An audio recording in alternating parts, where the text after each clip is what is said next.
Hi friends, welcome to my channel.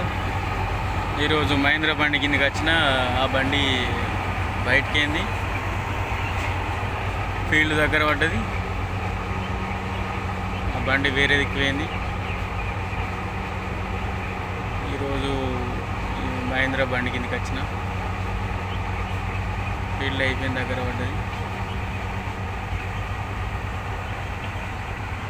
పోసేది ఇది.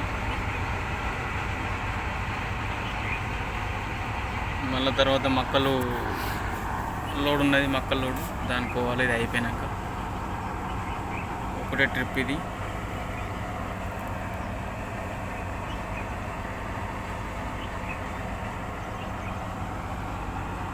ఇవి కోసి మళ్ళీ వేరే ఫీల్డ్కి పోతుంది ఈ బండి. పొద్దునే వచ్చినాం, పెద్ద ఫీల్డ్ ఉన్నది ఈ బండికి. ఇది కోసుకొని అటు పోతుంది.